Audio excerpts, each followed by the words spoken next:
Welcome to the Tech for Everyone channel, and this is so we had the video of the unboxing of the iPhone 11, and now it's the iPhone 11 in its working state. Of course, comes with iOS 13.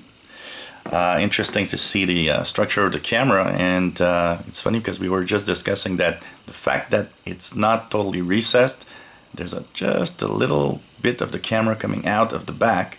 When you have it on the table, it actually has this weird way of clacking if you want to text or something. It's kind of weird.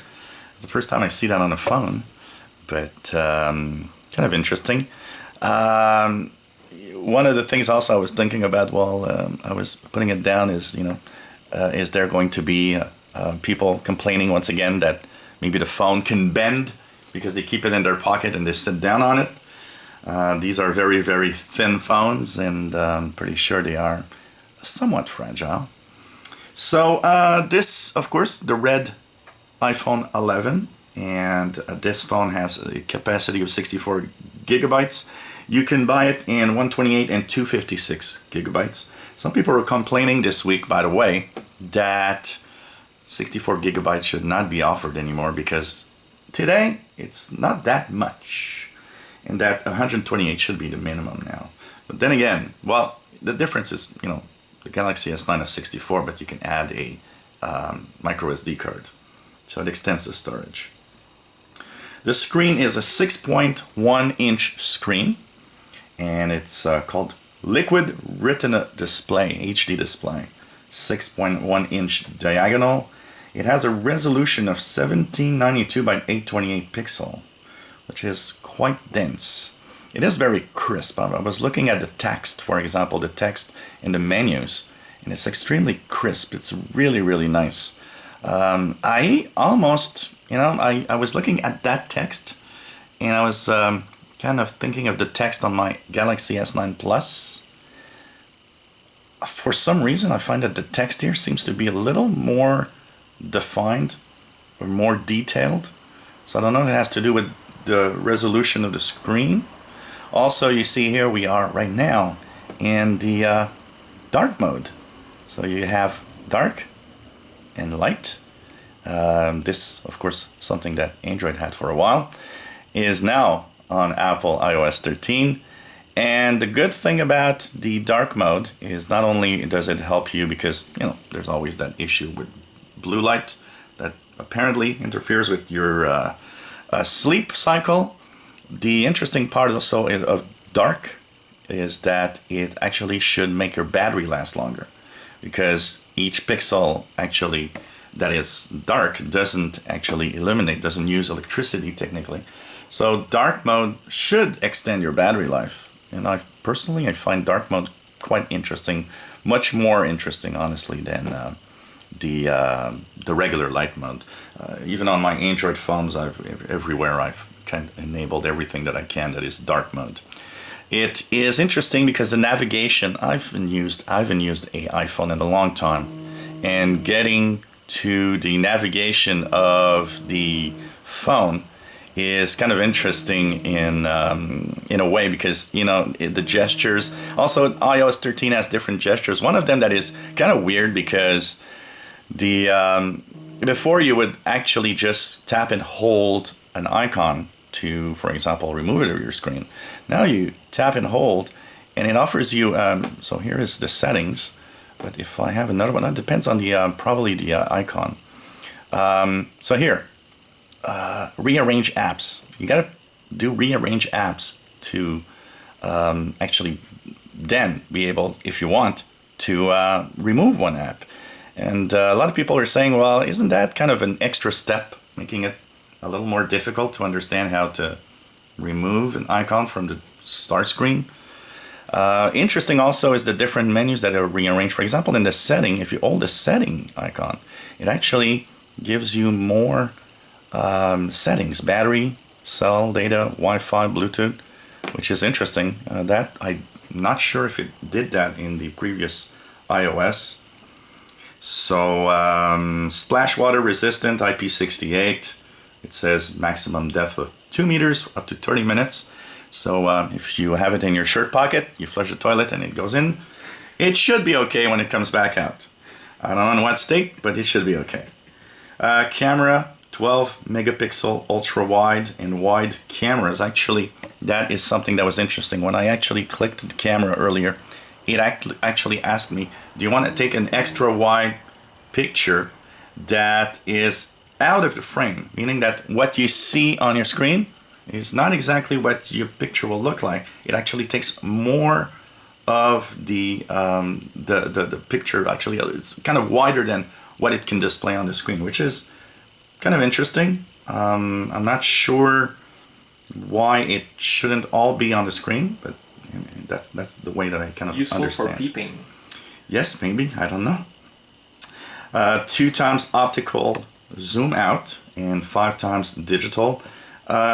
That's probably why it's a little bit out of the back, because the optical zoom requires the lens to move usually. So, but that's nice because an optical zoom is always the best on cameras. Of course, all sorts of different features for the camera that have been added here. This is something that we'll eventually be looking at, because someday we'll have access to this phone again, and we'll be able to check out camera details and compare pictures, compare pictures taken from this iPhone, an older iPhone, maybe some of the flagship Android phones, see which ones are actually the best. The pictures, of course, today's cameras are amazing on the smartphones, and just pretty good. Video recording, 4K video at 24 frames or 30 or 60 frames per second. 1080p HD video at 30 or 60, which is nice. Extended dynamic range, which is always nice because it means that when we actually have change in lighting and colors, it should actually be bright. I've seen a little bit of reviews of people taking pictures with the iPhone 11, and they all say that the color rendering is quite good. There's of course Face ID. There's Wi-Fi 6 in this iPhone. Wi-Fi 6 is the latest version of Wi-Fi, or it's also called 802.11ax. It's supposed to be technically up to 10 gigabits per second via Wi-Fi. Nobody has reached that on real tests, but apparently it can. Gigabit class LTE, I believe that in the US, if I'm not mistaken, I've seen the possibility that a 5G iPhone might be available, because 5G is something that we talk a lot about, that eventually will be the new norm for cell data. So we're going to see that, but I know that they're a little behind compared to other manufacturers here, and they are actually looking at making their own chips for cell and Wi-Fi, probably to kind of have all of that easily accessed. Has of course built-in GPS, digital compass, Wi-Fi, cell data, iBeacon microlocation. That is interesting. I don't know what that is exactly, but apparently if you probably way to get to see where it is if you lose it or get it stolen, something I know about.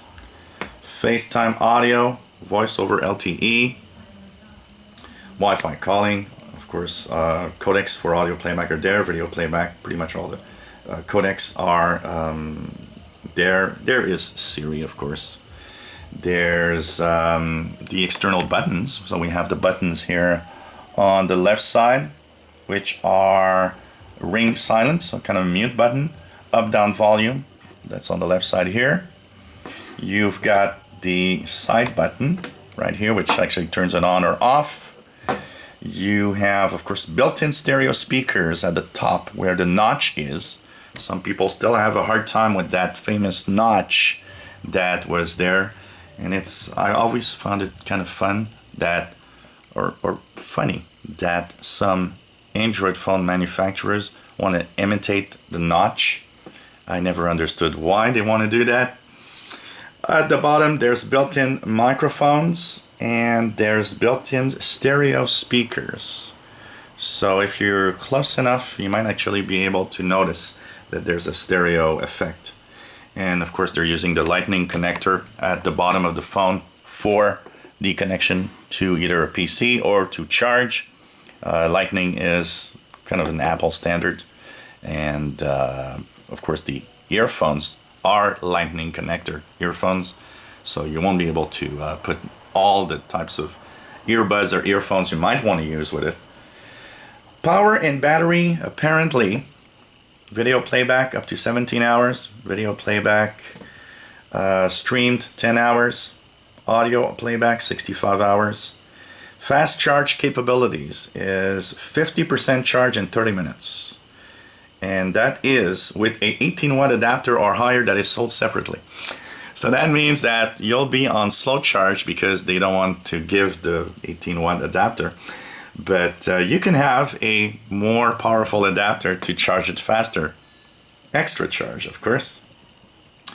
It has wireless charging and works with Qi chargers. So that means it should actually work here. We're going to actually try it on my charger because I want to see that. It is something that, you know, a lot of the things that is interesting here is a couple of years back in one of the Apple events, they actually had announced that they would have their own wireless charger, and they abandoned the project because apparently it was not working like they wanted.